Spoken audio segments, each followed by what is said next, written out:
नाम शक्तिभूते सनातने गुणाश्रय गुणमये नारायण नमस्तुते।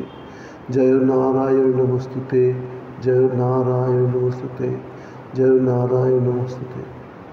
प्रणतानां प्रसीद तं देवी निशार्तिहारिणे त्रैलोक्यवासिनमिद्ये लोकानां वरदा भव। जननीं शारदां देवीं रामकृष्णं जगद्गुरुं पादपद्मे तयोः श्रित्वा प्रणमामि मुहुर्मुहुः। आज चैत्र संक्रांति, आगामीकाल शुभ पयला बैशाख, परेर दिनই बासंती पूजा। এই বাসন্তী পূজাকে নিয়ে আমরা যেটুকু জানি যে রাজা সুরোধ এবং সমাধি এরাই এই পুজো শুরু করেছিলেন। রামচন্দ্রজি, রাজা রামচন্দ্র আশ্বিন মাসে পূজা শুরু করেছিলেন। রাজা সুরথ এই পৃথিবীর মণ্ডলেশ্বর ছিলেন, পুরো পৃথিবী তার অধীনে ছিল। কিন্তু কলাবিধ্বংসী জবনদের দ্বারা তিনি আক্রান্ত হন এবং পরে তিনি তার নিজের রাজত্বে ফিরে আসেন। এখানেও তারা যারা অমাত্যগণ এরা বিশ্বাসঘাতকতা করেছিলেন, যার ফলে তিনি নিজের রাজত্ব ছেড়ে জঙ্গলে পৌঁছে গিয়েছিলেন। জঙ্গলে শাপথ পরিপূর্ণ জঙ্গলে এক ঋষির সান্নিধ্যে এসেছিলেন। তিনি ঘুরতে ঘুরতে দেখেন আরও একজন সেখানে বসে আছেন। তার সাথে কথোপকথন করে তিনি জানতে পারলেন তিনি বৈশ্য সমাধি তুলে জন্ম। তো তিনি পরিবার পরিজনদের দ্বারা, স্ত্রী পুত্র ইত্যাদির দ্বারা বিতাড়িত হয়ে বা নিগৃহীত হয়ে তার সমস্ত কিছু ত্যাগ করে তিনি অনেক সম্পদের অধিকারী ছিলেন, বৈশ্য সমাধি। তিনি জঙ্গলে আসতে বাধ্য হয়েছিলেন। তো তিনি যখন জিজ্ঞাসা করলেন তখন রাজা সুরথ বললেন তার জীবনের কাহিনী। এখানে এসেও তারা তাদের পরিবারের কথা, তাদের রাজত্বের কথা ভাবতে থাকেন। কেন হচ্ছে যে স্ত্রী, যে আত্মীয় স্বজন আমাকে পরিবার থেকে বিতাড়িত করেছেন, কেন তাদের প্রতি আমার মমতা, কেন আমার রাজত্বের প্রতি সকলের প্রতি মমতা হচ্ছে। তারা ঋষির কাছে যান। সেই মেধা ঋষি তাদের এই মহামায়ার কথা জানিয়েছিলেন। মহামায়ার কথা বলতে গিয়ে মেধা ঋষি বলেছিলেন মহামায়া হচ্ছে নিত্যা, জন্ম মৃত্যুরহিতা। আবার এই জগৎ প্রপঞ্চই তার বিরাট মূর্তি, তিনি সর্বব্যাপী এবং নিত্যা। মহামায়ার কথা বলতে বলতে এই সব মহামায়ার যে ঘটনা, মধুকৈটভবধ, মহিষাসুরবধ, এই সব কথা রাজাদের তিনি জানিয়েছিলেন, বৈশ্য সমাধি এবং রাজা সুরথকে। তারা মহামায়ার কথা শুনে মহামায়ার ধ্যানে রত হয়েছিলেন। 3 বছর ধরে নদীর তীরে গিয়ে জগন্মাতার দর্শনের উদ্দেশ্যে দেবী সূক্ত পাঠ, তার ভাবার্থ অনুষ্ঠান করতে তপস্যারত হয়েছিলেন।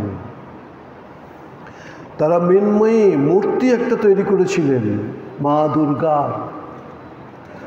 দুর্গার মূর্তি তৈরি করে তারা পুষ্প, ধূপ, দীপ বা হোম নৈবেদ্য দিদা দেবীর পুজো করেছিলেন 3 বছর ধরে, কখনো নিরাহারে, কখনো অল্পাহারে, এবং সমাহিত হইয়া তদ্গত চিত্তে স্বদেহ রক্ত সিক্ত বলি দেবীর চরণে নিবেদন করেছিলেন। 3 বছরের এবং সংযত চিত্তে দেবীর আরাধনার ফলে জগদম্বা চণ্ডিকা সন্তুষ্ট হয়ে প্রত্যক্ষভাবে আবির্ভূত হয়েছিলেন। চণ্ডিকা দেবী তাদের বলেছিলেন, হে রাজন, হে বৈশ্যকুল নন্দন, তোমরা উভয় আমার নিকট যা যা প্রার্থনা করতেছ তৎসমুদয় তোমরা পাবে।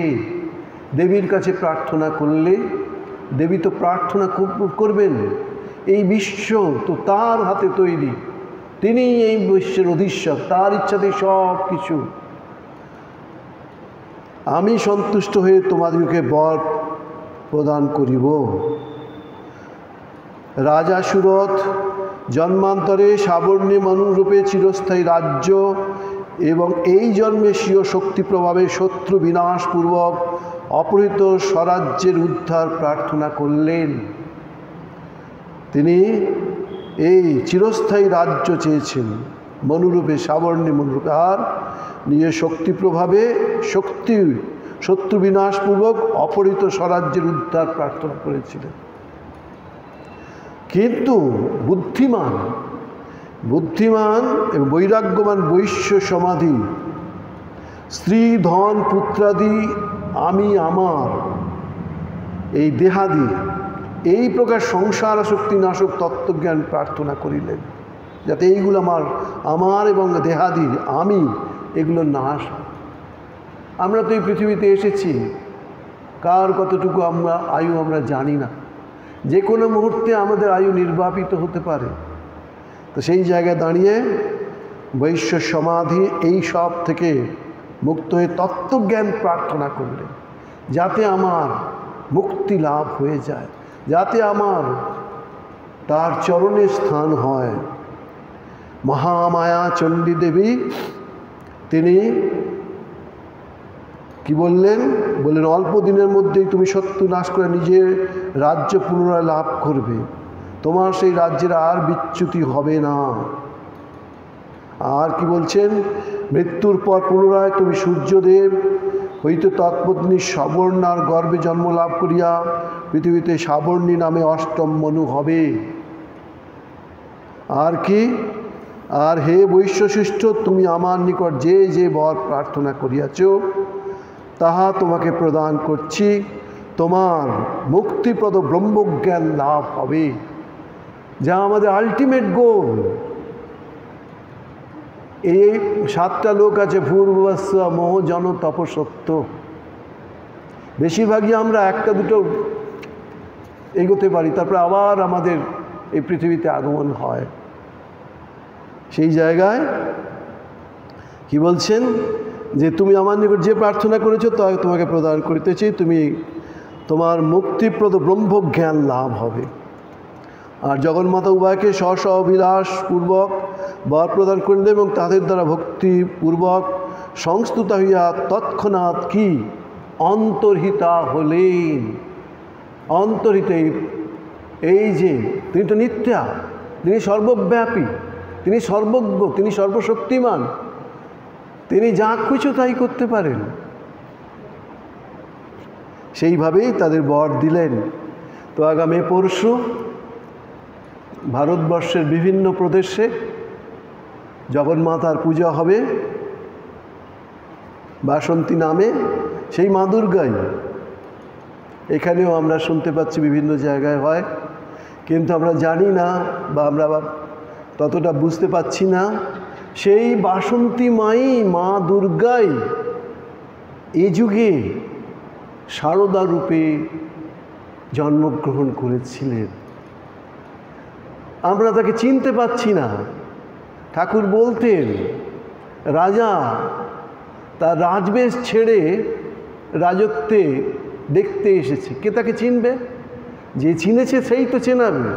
এ তো রাজবেশ নেই যে আপনি দেখলেই চিনতে পারবেন, কিন্তু আপনি তার গুণ, তার ভাব, তার আচার আচরণ যদি দেখেন তাহলে বুঝবেন এরা কারা।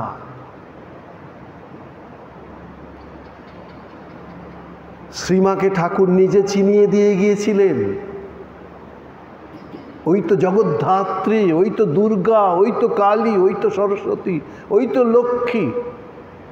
তাহলে এই কিছু বছরের মধ্যে এদের এত প্রভাব ছড়িয়ে পড়ে। এরা নিজে না ধরা দিলে ধরা শক্ত, যারা তাদের সঙ্গে এসেছেন তারা তা প্রকাশ করে গেছেন। আমরা দেখি, কি দেখি মায়ের ছোটবেলায় মা বলছেন, আমি আহের মানে ওই বাস স্ট্যান্ডের কাছে একটা বড়, এখন বড় হয়ে গেছে, তখন বাড়িতে গরুর জন্যে ঘাস কাটতে যেতাম। মানে আমি হাত দিয়েছি কি, কেটেছি কি, সামনে 4 জন পেছনে 4 জন মেয়ে এসে সেই ঘাস কি জল থেকে, আমি তো জলে নেমে কাটছি, ওরা রেখে দিচ্ছে, আমি কোনো প্রশ্ন করিনি। মায়ের বাড়িতে জগদ্ধাত্রী পুজো হচ্ছে, রাম হৃদয় ঘোষাল মহাশয় এসেছেন পাশের গ্রাম থেকে। সন্ধ্যাবেলা আরতিকের পরে মা বসেছেন ধ্যান করতে। সেই ধ্যান দেখে রাম হৃদয় ঘোষাল থাকতে পারলেন না। শ্রীমা তো রূপ থেকে এসেছেন। পাছে আমরা অকল্যাণকর চিন্তা নিয়ে মাকে দেখি, পাপ নেত্র দিয়ে তাকে দেখি, সেই জন্য তিনি রূপ ঢেকে এসেছেন। তিনি সেখান থেকে বেরিয়ে গেলেন।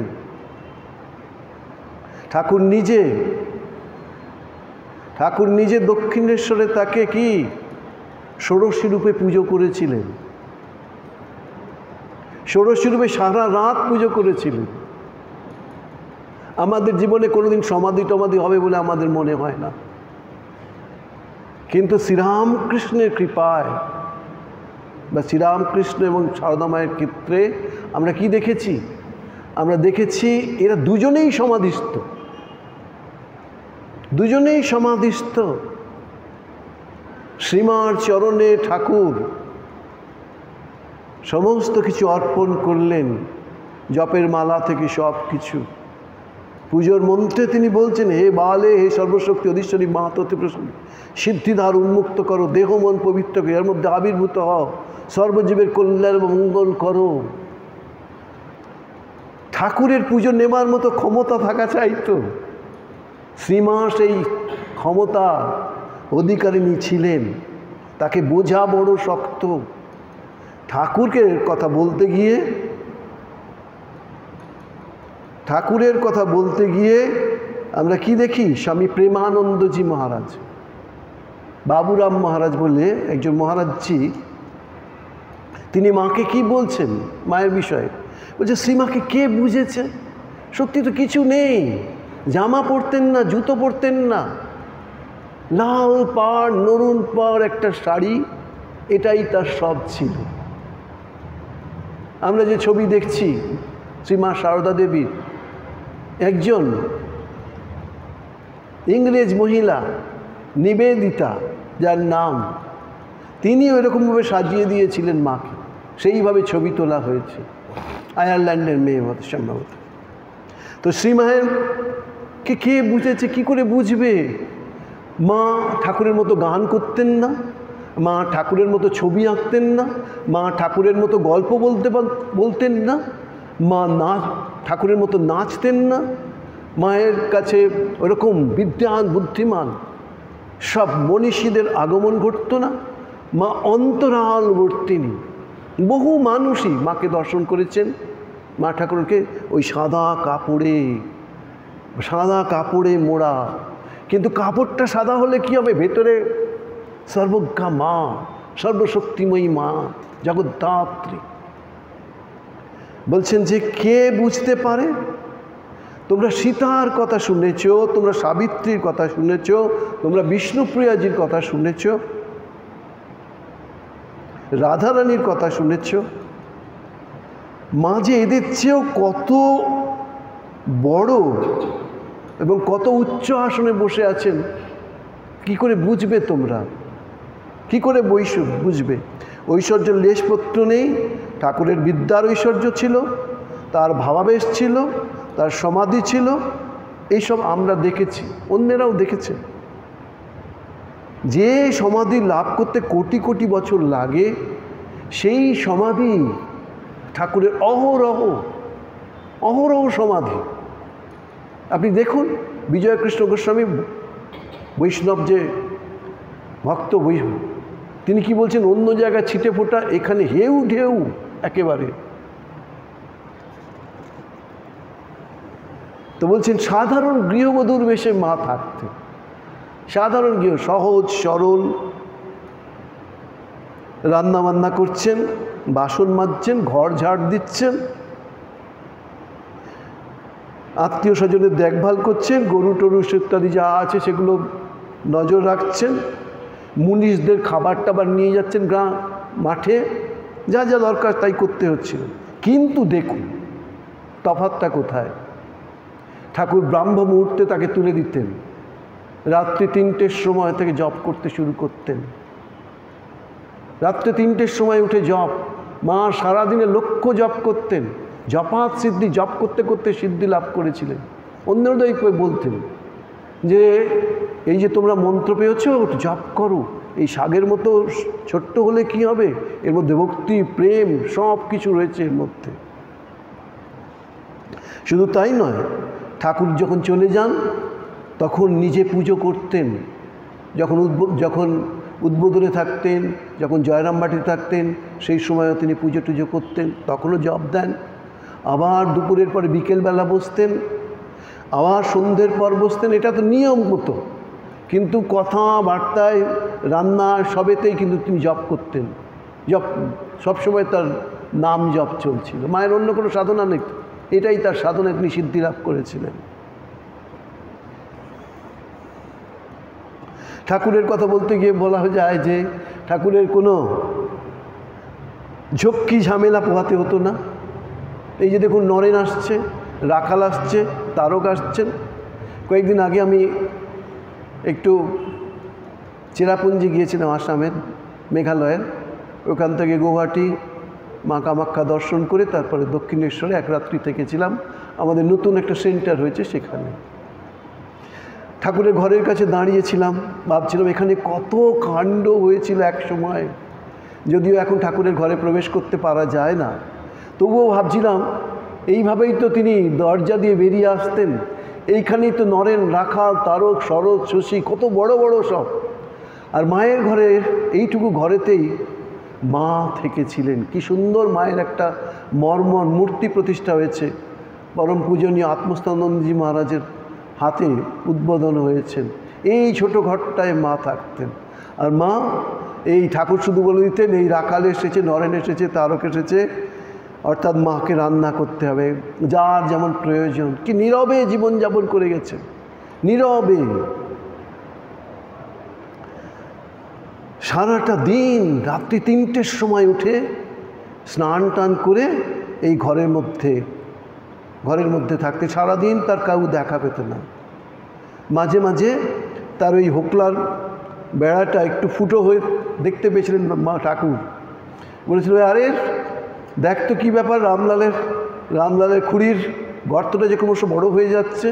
অর্থাৎ এই যে গান, এই যে আলোচনা, এইসবগুলো মায়ের একটু দেখতে ইচ্ছা হতো। মেয়ে মানুষ বলে তিনি যেতে পারতেন না, ওইটুকু ঘরের মধ্যেই থাকতেন। ওখান থেকে যতটা পারতেন জপ, ধ্যান, প্রার্থনা সব কিছু। স্বামী বিবেকানন্দ চোখে কিন্তু শ্রীমাকে অন্যভাবে পেয়ে দেখি আমরা। দাস তোমার দোহাকার সশক্তিক নমি তব পদে, এই কথা তিনি বলছেন। আবার তিনি একথাও বলছেন, রামকৃষ্ণ পরমংশ বরং যান, আমি ভীত নই, মা ঠাকুরন গেলে সর্বনাশ। হ্যাঁ, এটাও দেখা গেছে। ঠাকুরের থেকে মাকে অনেক বেশি যেন মনে হয় তিনি সম্মান দিতেন, শ্রদ্ধা করতেন। তার স্বরূপটা যেন তার কাছে আর বিশেষভাবে প্রকাশ হতো। মা যে কী না করে গেছেন তার ঠিক নেই। মা এই দেখুন, ঠাকুর যখন চলে যান তার আগে মায়ের কাছে একটা দায়িত্ব রেখে গিয়েছিলেন। কি দায়িত্ব? দেখো,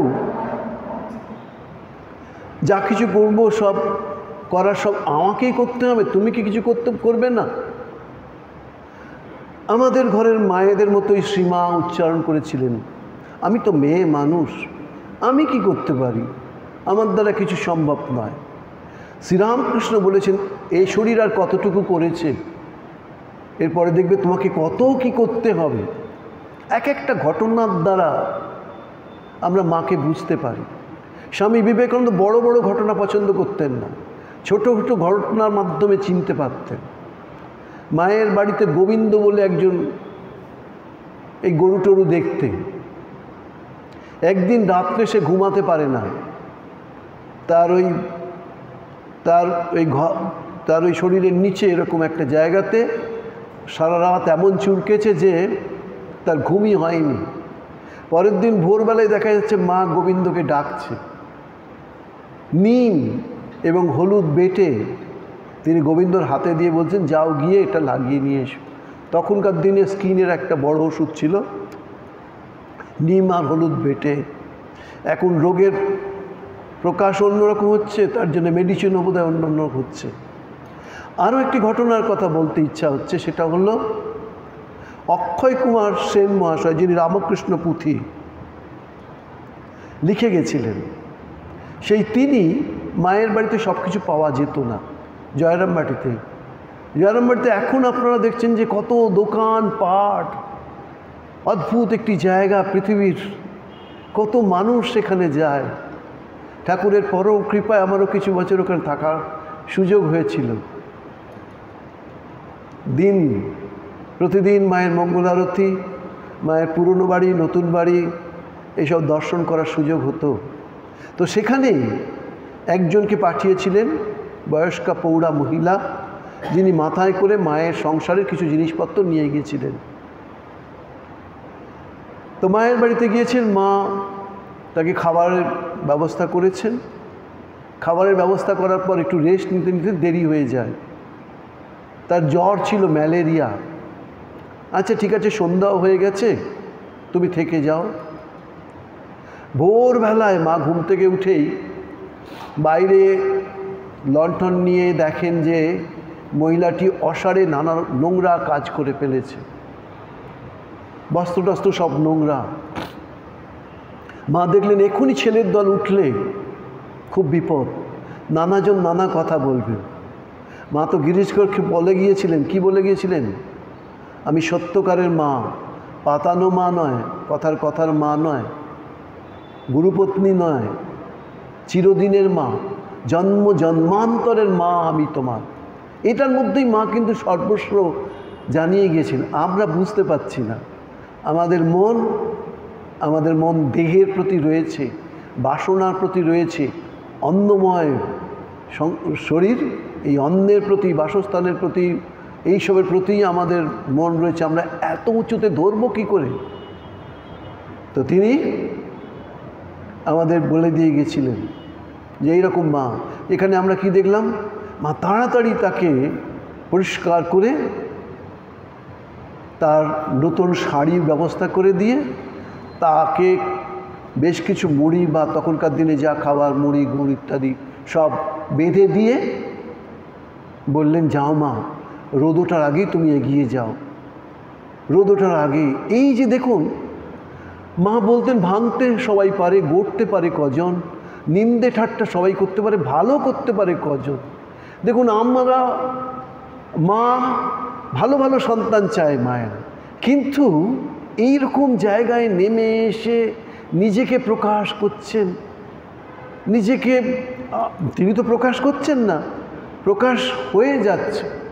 ঠাকুরের শরীর যাওয়ার পর মাকে ঠাকুর বলেছিলেন, যাও তুমি দক্ষিণেশ্বর, যাও তুমি কামারপুকুরে গিয়ে বসবাস করবে।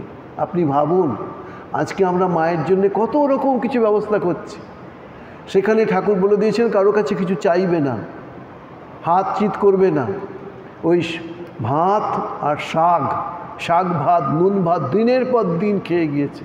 কে না আমাদের মা লক্ষ্মী, কে আমাদের জগদ্ধাত্রী, কে আমাদের মা দুর্গা স্বয়ং।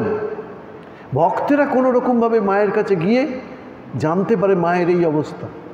মা নিজে আসতে চাননি, প্রসন্নময়ী ইত্যাদি মহিলারা তাকে বলেছিলেন, হ্যাঁ তুমি যাবে, কেন যাবে না, ওরা তোমার সন্তান, ওরা চাইছে তুমি যাও। সেইভাবেই মা কিন্তু কলকাতায় এসেছিলেন, মায়ের নিজের ইচ্ছায় কিন্তু নয়। মায়ের কিন্তু এটা একটা ঘটনা গেল। হরিদাস বৈরাগী বলে একজন বৈষ্ণব ভক্ত গান টান করেন। তখন প্রথম বিশ্বযুদ্ধ হয়ে গিয়েছে। মার কাছে এসে কত কথা, কত গল্প। একটা সময় সে মাকে বলে ফেললেন, মা বর্তমানে আমার লজ্জা নিবারণের একটা ধুতি নেই মা। মা সকলের মা। মা কী করলেন, দুদিন পরেছেন একটি শাড়ি, ওই নরুন পাড়ের শাড়ি।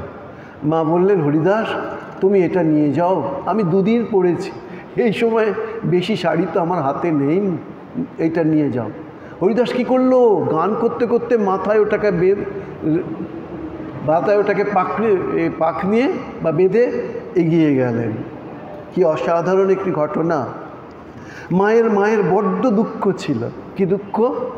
শাশুড়ি ঠাকুর মায়ের দুঃখ ছিল কি, যে এমন মেয়ে সারদা, একটিও ছেলেপুলে হলো নি। ঠাকুর কিন্তু তার জবাব দিয়েছে। দেখুন, সত্য সংকল্প শ্রীরামকৃষ্ণ, তিনি বলছেন আমার কোনো কথা যদি মিথ্যে হয়, আমার সব কথাগুলোই মিথ্যে পর্যবসিত হবে। সেই জায়গায় দাঁড়িয়ে আমরা কি দেখছি? আমরা দেখছি ঠাকুর কি বলছেন, হ্যাঁ শাশুড়ি ঠাকুর দুঃখ করবেন নি, আপনার মেয়ের এত ছেলেপুলে হবে যে মা ডাকে সারা হবে।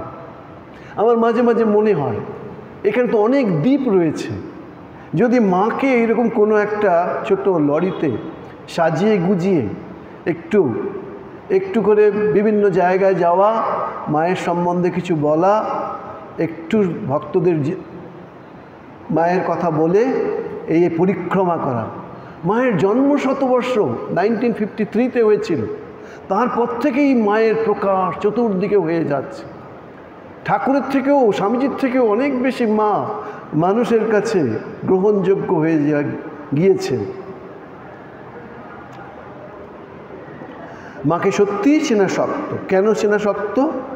যিনি শিবের সঙ্গে শক্তিরূপে এসেছিলেন, যিনি বিষ্ণুর সঙ্গে যোগমায়া রূপে এসেছিলেন, এবারে যে তিনি শ্রীরামকৃষ্ণের সাথে অতি সাধারণ রূপে মা সারদা রূপে এসে চিনবেন কি করে?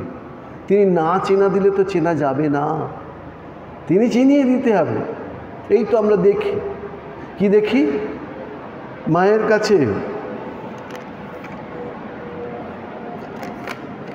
চন্দ্রমোহন বাবু দত্ত বলে একজন কাজ করতেন, ওপার বাংলার মানুষ। পদ্মা নদীতে তার বাড়ির বহু অংশ ডুবে গিয়েছে, ক্ষতিগ্রস্ত হয়েছে। তখন কাগজ নেই, কখন টেলিফোন নেই। মা একদিন চন্দ্রমোহন বাবুকে ডেকে বললেন, হ্যাঁ গো চন্দ্র, স্ত্রীর খবর কি, ওরা কেমন আছে? চন্দ্রবাবু ঘটনাটি মাকে বলেননি। মা বেশ কিছু টাকা পয়সা চন্দ্রবাবুর হাতে দিলেন। স্বামী শুদ্ধানন্দজি মহারাজ উদ্বোধনে মায়ের বাড়িতে একদিন চন্দ্রমোহনবাবুকে বলেন, চন্দ্র, তোমার কাছে একটা খুব সহজ জিনিস চাইব, তুমি একটু মায়ের কাছে চেয়ে দিতে পারবে? চন্দ্রমোহনবাবু বললেন, হ্যাঁ, অসুবিধা কী আছে। তিনি সবসময় মায়ের কাছে খুব সাধারণভাবে যাওয়া আসা করতেন, খুব কাছের লোক হয়ে দাঁড়িয়েছিলেন। বলবে মাকে একটু মুক্তিটা দান করতে। চন্দ্রমোহন বললেন, আচ্ছা আপনি এখানে দাঁড়ান, আমি আসছি, এসে বলছি। উনি তো গেলেন গটগট করে ওপরে সিঁড়ি দিয়ে।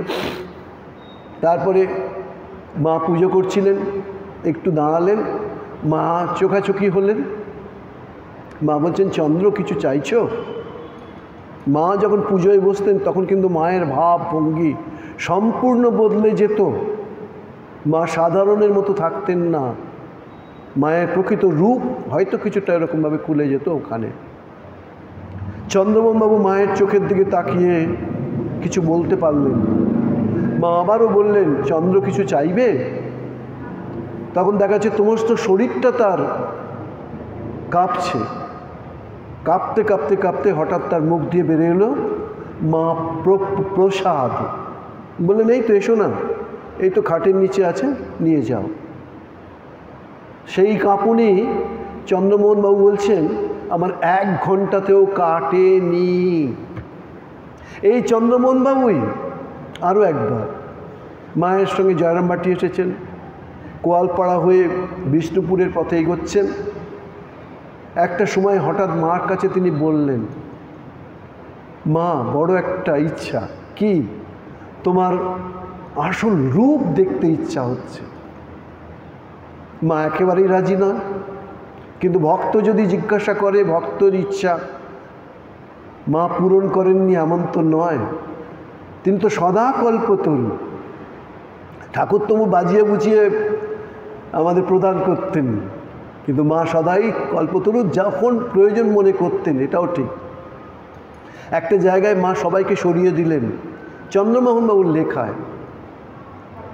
তারপরে তার জগদ্ধাত্রী মূর্তিতে তিনি দর্শন দিলেন। সেই রূপ, সেই আলো, সেই জ্যোতি দেখে একেবারেই সেন্সলেস চন্দ্রমোহনবাবু।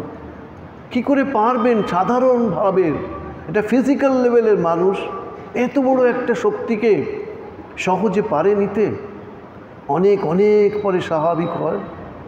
কিন্তু শ্রীমায়ের একটি কথা চন্দ্রমোহনবাবুকে বলেছিলেন, চন্দ্রমোহনবাবু বলেছিলেন এটা, যে তার জীবিত অবস্থায় যেন এই কথা তিনি কাউকে না বলেন। আমরা এটাও দেখেছি। শ্রীমা এসেছেন কোথায়? বাঁকুড়াতে, ফিডার রোডে থাকেন। একদিন হরিপ্রেম মহারাজ তার সেবক, মহারাজজি মায়ের চরণ সেবা করছেন।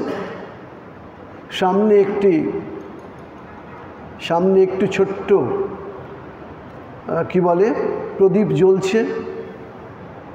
একটু আগে ডাক্তার বৈকুণ্ঠ কবিরাজ মহাশয় বা ডাক্তারবাবু এসে ঘুরে গেছেন, মাকে দর্শন করে গেছেন। তো চরণ সেবা করতে করতে হঠাৎ হরিপ্রেম মহারাজের মনে হয়েছে, আচ্ছা সবাই যে বলেন মা স্বয়ং জগদ্ধাত্রী, এ তো হাড় জিরজিরে চরণের আমি সেবা করছি। এই রকম যখন ভাবছেন, তখন হঠাৎই দেখলেন মায়ের সমস্ত শরীরটাই যেন বদলে যাচ্ছে। পায়ের নখ থেকে, আঙুল থেকে, পায়ের নখের মধ্যে, এই আঙুলের মধ্যে নানা রকম রত্নের সমাবেশ।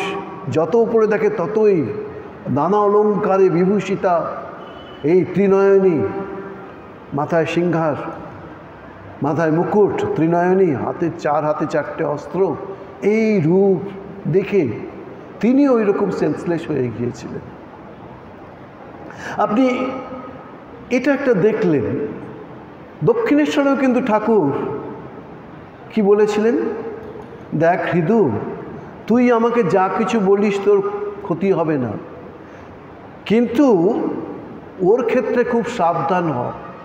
ও যদি একবার চটে যায়, ব্রহ্মা, বিষ্ণু, মহেশ্বরও কেউ কিছু করতে পারবে না। আপনি জানেন হয়তো, মাকে শশী মহারাজ, স্বামী রামকৃষ্ণানন্দজি মহারাজ সাউথে নিয়ে গিয়েছিলেন তীর্থ ভ্রমণ করাতে। রামেশ্বরে নিয়ে গিয়েছিলেন। রামেশ্বরে সোনার 108 বিলপাতা দিয়ে মা ঠাকুরন রামেশ্বরে পুজো করেছিলেন। কলকাতায় ফিরে এসে হঠাৎ বলে ফেলেছিলেন, যেমনটি দেখে এসেছিলাম তেমনটি দেখলাম, রেখে এসেছিলাম তেমনটি দেখলাম। ভক্তরা ধরে ফেলেছিলেন। তো সেই শশী মহারাজের ব্যাঙ্গালোর মঠে ছোট্ট একটা টিলা আছে। হঠাৎ একদিন মা অপরাহ্নে পর্বতগামিনী হয়েছিলেন, পর্বতবাসিনী হয়েছিলেন। ওখানে সূর্যাস্তের দিকে তাকিয়ে তিনি বসেছিলেন। শশী মহারাজ ধীরে ধীরে সেখানে গিয়ে মায়ের স্বরূপ তারা জানতেন, তারা বুঝতেন, তারা দেখেছিলেন, তারা শুনেছিলেন, তারা উপলব্ধিও করেছিলেন। সেই তিনি কি মায়ের চরণে নত হয়ে সাষ্টাঙ্গে প্রণাম করে প্রার্থনা করেছিলেন, ওম সর্বমঙ্গল মঙ্গলে শিবে সর্বার্থ সাধিকে শরণ্যে ত্র্যম্বকে গৌরী নারায়ণী নমস্তুতে। এই যে স্তবটা তিনি করেছিলেন। আমরা গিরিশ ঘোষের কথাই জানি। গিরিশ ঘোষ 1907 সালে, যে গিরিশ ঘোষের বাড়িতে দুর্গা মা এসেছিলেন, যে গিরিশ ঘোষ দুর্গা মাকে টুকরো টুকরো করে বাইরে ফেলে দিয়েছিলেন পুকুরের পাড়ে, সেই গিরিশ ঘোষই 1907 সালে শ্রীমাকে চিঠি লিখেছিলেন শরৎ মহাজের মাধ্যমে, বাড়িতে মা এসেছেন বা আসবেন, আপনি কৃপা করে একটু পদার্পণ করবেন। শ্রীমা শত অসুবিধা সত্ত্বেও বলরাম মন্দিরে এসেছিলেন। সপ্তমী পুজোয় হয়েছে মা দুর্গার মারও পুজো হয়েছে, অষ্টমীতেও মারও পুজো হয়েছে, কিন্তু মা তো ম্যালেরিয়া রোগে আক্রান্ত হয়েছিলেন। হঠাৎ করে দেখা গেল এই দিনে অসংখ্য অসংখ্য মানুষ মায়ের দিকে চলে আসতেন। প্রচার হয়ে গেছে শ্রীমা সারদা দেবী স্বয়ং, তাকে দর্শন করলেই মানুষের কল্যাণ মঙ্গল, সব পাপ থেকে মুক্ত হওয়া যাবে। কত মানুষ এসে তার চরণে প্রণাম করতেন, আর কত পাপ মা নিতে হতো, কত জ্বালা যন্ত্রণা মাকে পেতে হতো, কত রাতের পর রাত মা জপ করতেন সকলের কল্যাণের জন্য, মঙ্গলের জন্য। এখানে আমরা কি দেখলাম? মা বললেন, আমার বোধহয় সন্ধি পুজোয় আসা সম্ভব হবে না, শরীরটা ভালো লাগছে না, খুব ক্লান্ত জ্বর। গিরিশ ঘোষ ভক্ত ভৈরব, যেমন তার বিশ্বাস, অটল বিশ্বাস গিরিশের, তিনি মাকে যেখানে পুজো হচ্ছে নিচে, সেখান থেকে উপরে গিয়ে বসে আছেন আর প্রার্থনা করছেন, মা তুমি না গেলে পুজো কী করে সম্পন্ন হবে, এটা তোমাকে আসতেই হবে মা, তোমাকেই আসতে হবে। গভীর রাত, গিরিশ ভবনে অনেকে ঘুমিয়ে পড়েছেন, গোলাপ মা যোগিন মাও সব ঘুমিয়ে পড়েছেন। হঠাৎ মায়ের ডাকে সাড়া পেয়ে তারা উঠলেন। মা বললেন, চলো গিরিশের বাড়িতে যাব, সন্ধি পুজোর সময় হয়ে গেছে। ওরা বললেন, মা তোমার শরীর খারাপ, যেতে হবে না। মা বললেন, গিরিশের আহ্বান না গেলে কি হয় বাবা? হয় মা, চলো। গিরিশের বাড়িতে পেছনের দরজা দিয়ে নক করলেন, ও গিরিশ আমি এসেছি, দরজা খোলো। গিরিশ দরজা খুললেন। গিরিশ দরজা খুলে মাকে সবাই নিয়ে গেলেন সন্ধি পুজোয়। মা উত্তর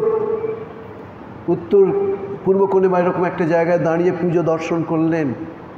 গিরিশ ঘোষ পুজো শেষে ফুল বেলপাতা নিয়ে মায়ের চরণে দান করলেন, প্রার্থনা করলেন, ইয়া দেবী সর্বভূতেষু মাতৃরূপেণ সংস্থিতা নমস্তস্যৈ নমস্তস্যৈ নমস্তস্যৈ নমো নমো। গিরিশের দু চোখে জল, তিনি ভাবতেই পারেননি মা এভাবে আসবেন, কিন্তু জগদ্ধাত্রী তো তিনি দুর্গা, তিনি লক্ষ্মী, তিনি সরস্বতী, তিনি সীতা, তিনি রাধা। তার জীবন আলোচনা করলে এগুলো বোঝা যাবে, জানা যাবে। ঠাকুর তাকে অনেক বাজিয়ে বাছাই করে নিয়েছিলেন, নিবেদিতাও মায়ের কাছে আসতেন, মা সহজে ধরা দিতেন না। নিবেদিতা বলেছিলেন, প্রাচীন ভারতের শেষ প্রতিনিধি, নবীন ভারতের অগ্রদূত, বিশ্বপ্রেমের অমৃত ভাণ্ড, শ্রীরামকৃষ্ণের বিশ্বপ্রেমের অমৃত ভাণ্ড হচ্ছে শ্রীমা। কখনো কখনো নিবেদিতা মজাও করতেন মায়ের সামনে, মাও মজা তিনি করতেন না, মা মজা করতেন। হঠাৎ একদিন নিবেদিতা মার উদ্দেশ্যে হাত জোর করে বলছেন, আপনি হন আমাদিগের কালী। শ্রীমা বলছেন, না আমি কালী টালি হতে পারবো না, জিভ বার করে থাকতে পারবো না। সহজ সরল কথার মাধ্যমে তিনি, আবার এটাও দেখেছি আমরা উদ্বোধনের পাশে এরকম বস্তি, সেই বস্তির একটি ঘটনা বলে শেষ করি। সেই বস্তিতে একদিন একজন পুরুষ মানুষ কোনো কারণে তার স্ত্রীকে বেদম প্রহার করেন। এমন প্রহার করেছে যে তার বাচ্চা নিয়ে সেই মহিলা গড়িয়ে পড়েছে মাটিতে। মা জপ করছিলেন, উদ্বোধনের বারান্দায়। মার গলা কেউ শুনতে পায় না, এত আস্তে কথা বলতেন মা। তিনি ওই দাঁড়িয়ে সঙ্গে সঙ্গে বললেন, মোমিনসে, মেয়েটাকে কি মেরে ফেলবি? সঙ্গে সঙ্গে দেখা গেল বিষধর সাপ যেমন ফোনা তোলে আর সাপুড়ে তার মাথায় মন্ত্র পড়ে দেয়, সে নিস্তেজ হয়ে যায়। সঙ্গে সঙ্গেই দেখা গেল অন্য মূর্তি। শ্রীমা দর্শন কথা বলতে গিয়ে এটা না বললে ভালো লাগছে না, তিনি নীলাম্বরবাবুর বাড়িতে, বাগান বাড়িতে বাস করতেন। সেই নীলাম্বরবাবুর একদিন ঘাটেতে তিনি পূর্ব দিকে মুখ করে বসেছেন গঙ্গার ঘাটে একা। হঠাৎ দেখলেন ঠাকুর ধীরে ধীরে এসে নেমে গেলেন, ঘাটে নেমে গেলেন গঙ্গায়, আর পেছনে স্বামীজি এলেন, নরেন, এসে সেই জল চতুর্দিকে ছোটাতে থাকছে। মায়ের উপলব্ধি হলো, কি উপলব্ধি? যে নরেন এসে ঠাকুরের ভাব পৃথিবীময় ছড়াবে, তাতে বহু মানুষের কল্যাণ হবে, মঙ্গল হবে বহু মানুষের। আরেকটি কথা মায়ের কথা বলতে ইচ্ছা হচ্ছে। মা কামারপুকুরে আছেন, প্রতিদিন গঙ্গা স্নান করতেন যখন দক্ষিণেশ্বরে থাকতেন, সবার আগে। গঙ্গা নেই বলে তার মাঝে মনটা খারাপ হয়েছিল। একদিন হঠাৎ দেখলেন পশ্চিম দিক থেকে ঠাকুর এগিয়ে আসছেন তার ঘরের দিকে, কামারপুকুরের দিকে। কাছাকাছি আসতেই দেখলেন ঠাকুরের চরণপদ্ম থেকে কি গঙ্গার উদ্ভব হলো। গঙ্গার উদ্ভব, পেছনে সব ঠাকুরের ভক্তেরা। মা মুঠো মুঠো জবা ফুল নিয়ে ঠাকুরের চরণে দিলেন। ঠাকুরের চরণ থেকেই ঠাকুরের চরণ থেকেই গঙ্গা, মাই স্বয়ং গঙ্গা। মা নিজে বলেছিলেন জয়রামবাটিতে, আমাকে ছো, তাহলে আর কিচ্ছু করতে হবে না। তো মা আসছেন আবার দুদিন পরে। মা তো আমাদের এখানে আছেই, বাসন্তী রূপে তিনি পূজা নেবেন। আমাদেরও ওই দিনটা স্মরণ হবে। আমরা ওই দিনটা একটু চেষ্টা করব মনটা অন্তর্মুখী করার। আগামীকালের প্রোগ্রাম সম্বন্ধে আপনাদের জানিয়ে রাখি, আগামীকাল শুভ পয়লা বৈশাখ। আগে শেষ করে নিন।